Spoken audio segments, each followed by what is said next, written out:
The problem with being a reviewer and having people trust your opinion is that sometimes your subjective interpretation of a sound may not be correct, may not match somebody else's, can be flawed for any number of reasons.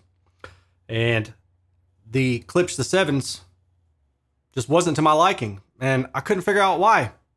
Because I reviewed the 9s some months back, and I like those speakers. The 7s are said to be better than the 9s, at least in some regards. So I thought I would have at least enjoyed the 7s. But I gotta be honest, there's just something about them that I don't like. When I fired them up at first, I thought, is this the source? Like, do I need to revisit the source that I'm playing this through, which was my Apple TV streaming lossless audio, the high res stuff, whatever. So I switched over to a DVD input and played around with that, played HDMI input.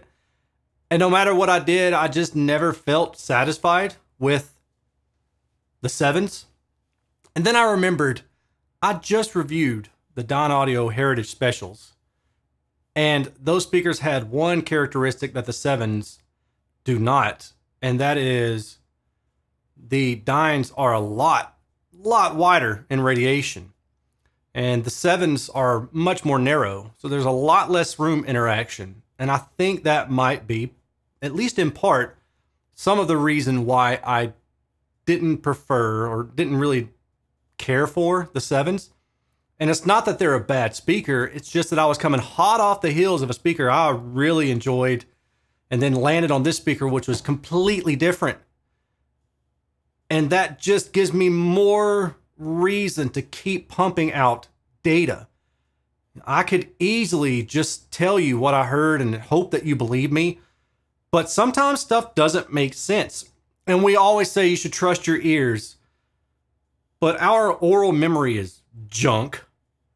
And we see the speakers. And for any number of reasons, we may go into a sighted listening test expecting X and getting Y. And maybe if you don't get what you thought you might get, for whatever reason, that just compounds itself. And then your whole session is like, I'm not really enjoying the speaker. And that's also why I try to take a couple days and sometimes weeks to listen to speakers before I talk about my subjective interpretation. But this speaker didn't really change for me between days. And I want to be upfront about that. So, the Klipsch the 7s is a powered speaker, two-way design, horn with a 6.5-inch midwoofer, 1-inch tweeter in the Track Tricks horn, which is a Klipsch well-known design. Total power on the system is 200 watts, 400 watts peak, and that's total power. So that's both speakers. It's MDF design, and it has a lot of different inputs, which I really enjoyed. HDMI, phono, 3.5mm, USB, and optical inputs as well. These are considered wireless, and therefore it does have Bluetooth as an option as well. The wireless aspect of the speaker is a little bit different than others. Most wireless speakers still require an IC plug, a power cable. This, for both speakers, this speaker only requires a power cable for one speaker, and then it uses another signal cable that routes out of the main primary speaker into the secondary speaker. So you only really need one power outlet, and that's kind of neat. But yeah, they're still not completely wireless. I think we all in audio understand that wireless doesn't necessarily mean completely wireless. A couple things I do like about this speaker is that the bass is good. It gets down low. It gets down, maybe like 40 hertz or so in room without much issue. And there's a nice solid thump to it. The linearity is pretty good. Now, the speaker does come with a way to adjust various settings such as treble, mid-range, and bass. And it also has a subwoofer output. It has dynamic bass as well. So lots of different options in the app. If I listen to the speaker bare bones, flat EQ on its own, the top end is a little bit too lifted. I found that dropping that by about 1 dB and sometimes 2 dB, I played around with it, was more to my liking. And the reason that I also think that I didn't quite enjoy the speaker as much as I did the 9s is because I did the majority of my listening with the 9s where the treble was dropped down about 2 dB.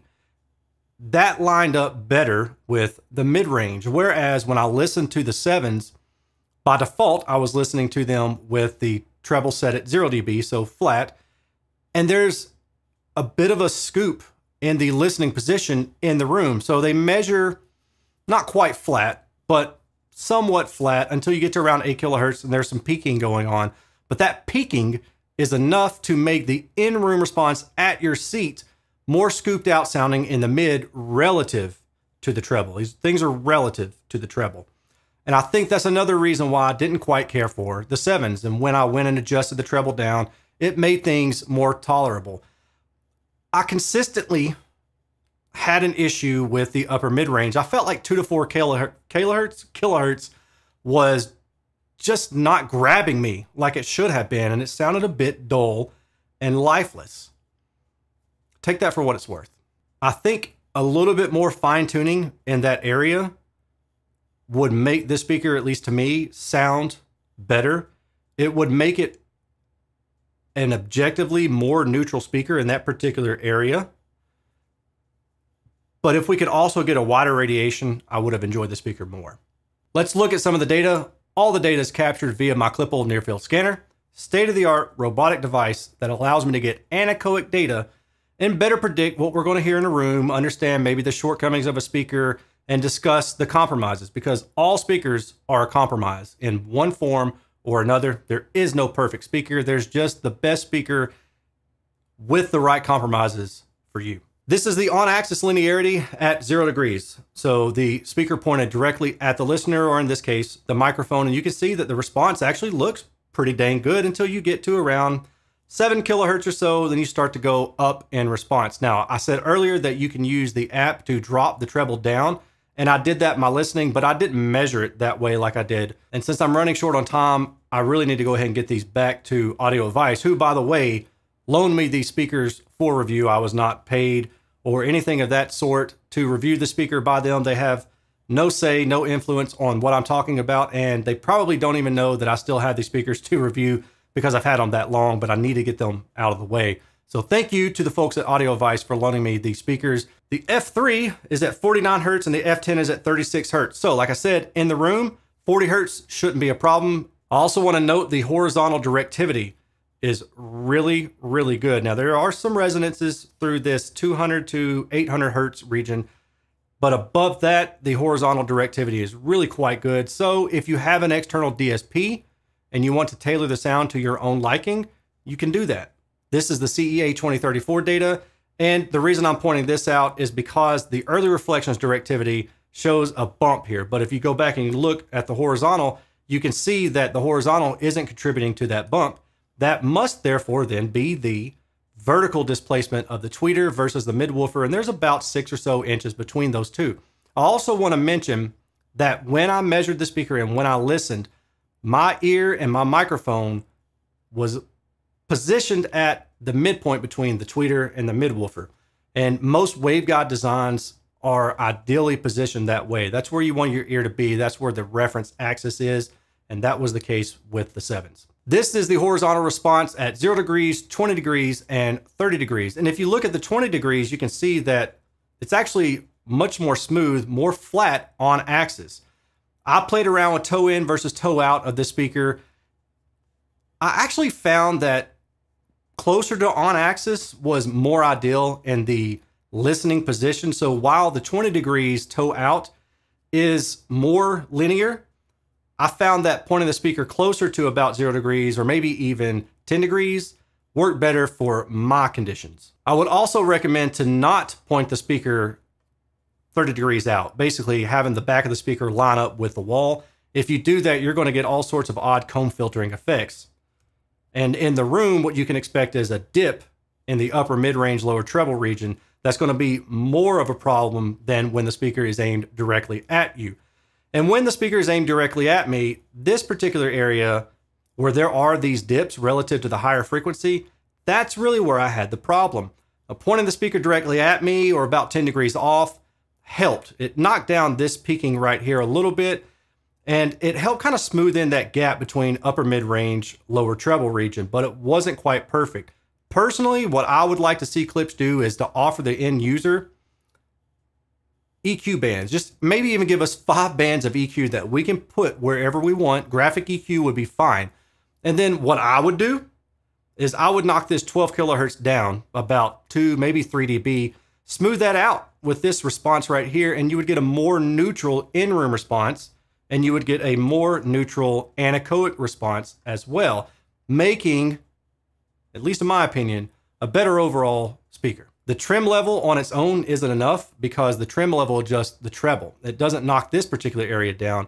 It brings the treble down entirely, some amount, whatever you want to set it to. You can go down -2, you can go plus 6 dB if you wanted to. I would recommend you also play around with that. When I opened this video, I talked about the radiation pattern being rather narrow. There wasn't a lot of room involvement. That's what we see here in this graphic. This is the horizontal radiation pattern. This is a bird's eye view of the radiation pattern of the speaker.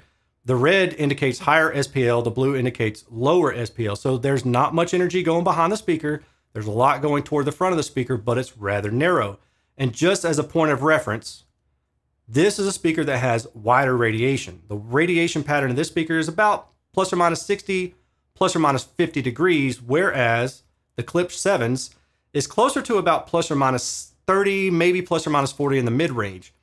I personally prefer a speaker that has about plus or minus 60 degrees, give or take maybe 10 degrees. It just kind of depends on the speaker and the aiming and things like that. But you at least have a reference for what I like and maybe some understanding of why this speaker just didn't quite hit the mark for me when I combined the radiation pattern with the in-room response. This is the vertical response. I want to note that this darker red is telling us this is where the reference point really needs to be. And like I mentioned earlier, that reference point is between the tweeter and the midwoofer. If you go directly at the tweeter, you're going to lose some SPL in that crossover region. If you go below that reference point that I mentioned and below that midpoint, then you're going to lose some SPL in that crossover region as well.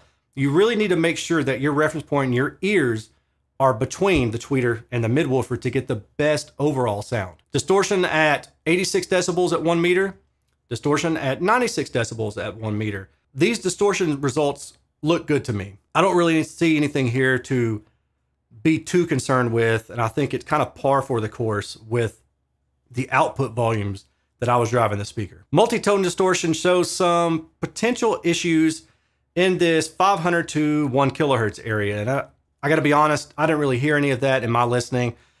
What I did hear was just more of a dry sound, but I don't attribute that to the multi-tone distortion that we're seeing here. I really attribute that to a combination of the linearity of the speaker, or maybe the non-linearity of the speaker on axis, the in-room response due to that dip between 2 to 4 kilohertz relative to the higher frequency, and then the more narrow radiation pattern. If I were to use a subwoofer for this speaker, does that help the multi-tone distortion aspect? And yeah, it kind of does. It's not a huge deal. I'll flip back.